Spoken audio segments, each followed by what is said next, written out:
I'll be looking at 6 films featuring professional wrestlers.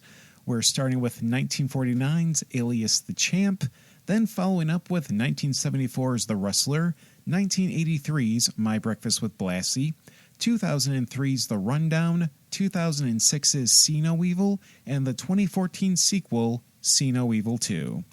I want to quickly give a shout out to all the kind folks who gave me a great list of recommendations and spread the word for this episode.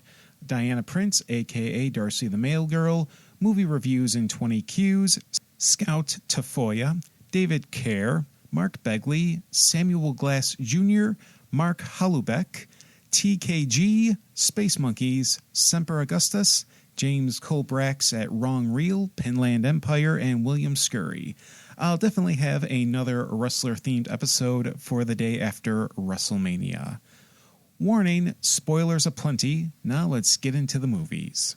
No, we got movie night!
For wrestling superstar Gorgeous George.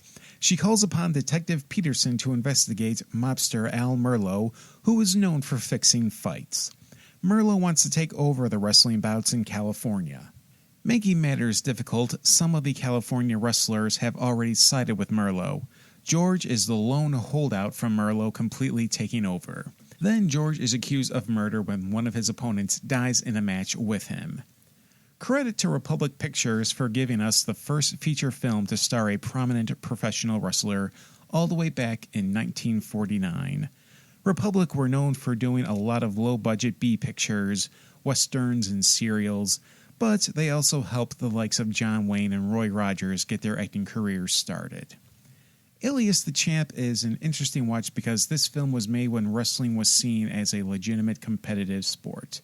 Kayfabe was the word, maintaining the impression on audiences that they were watching two men engage in a gladiatorial contest.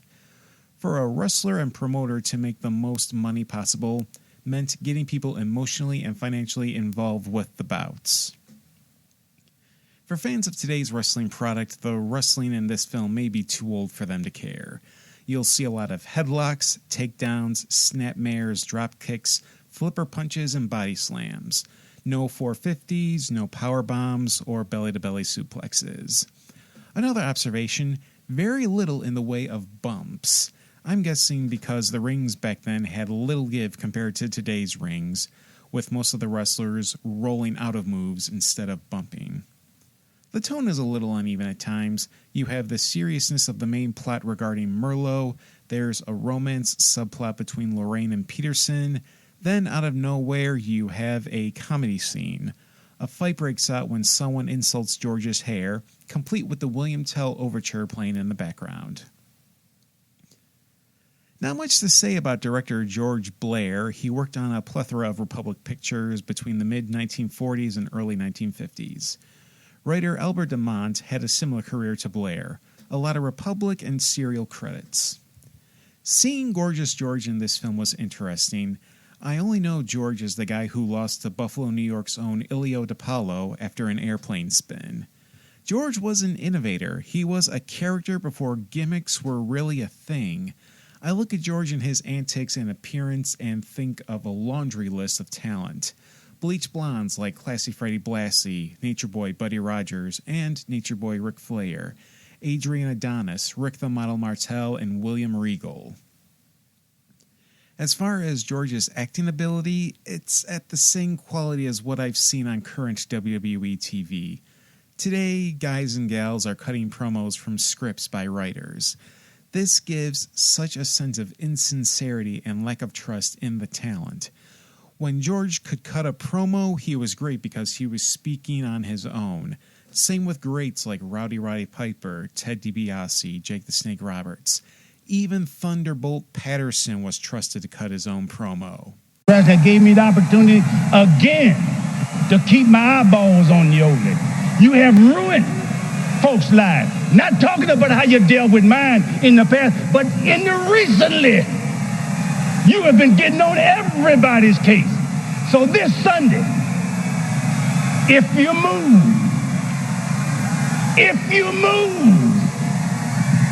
I am going, if you move, this Sunday, it's time to, I'm so full, I'm full up to here. Same old. But they say it's going to be a change. There will be a change. History has already been made. Call somebody. Tell somebody. Only if you move. But when he's speaking dialogue, he comes off as flat and concentrating on remembering his lines. How's the management? Is His Gorgeousness receiving? Well, he's... Who is it? It's Lieutenant Peterson, the detective. How are you, George? Nice show tonight. Who's been calling Copper? I have. I talked to him about Merlo. That big windbag, I could bend him in two. Ever try bending a 45? Beat it, Junior. You bore me. Oh, save that for your public. Look, George, you're in a bad spot. Why don't you talk to Lieutenant Peterson and tell him what you know? How Merlo's trying to work the racket. Maybe they could stop him or put him in jail. I can't be bothered. Maybe you'd like to be left alone with his clippings. How about you and I? The lieutenant wants to take me to supper tonight, George. If he does, I'll have a new manager tomorrow. It's not terrible, but it's not easy to watch either. Alias the Champ was one of the early roles for Robert Rockwell, who played Detective Peterson. Rockwell plays Peterson with a cocksure attitude that makes him entertaining.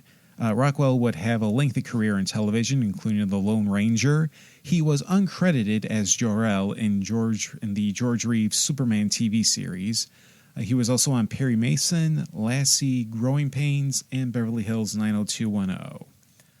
Audrey Long played Lorraine, the manager for Gorgeous George, and the love interest for Peterson. She started in the mid-1940s, but stopped acting in the late 1950s. She worked mostly Republic Pictures. James Nolan as Merlo in Alias the Champ, he was the fight fixer. Nolan, much like Rockwell, had a long TV career. Alfred Hitchcock Presents, Perry Mason, The Twilight Zone are among the highlights of his television credits.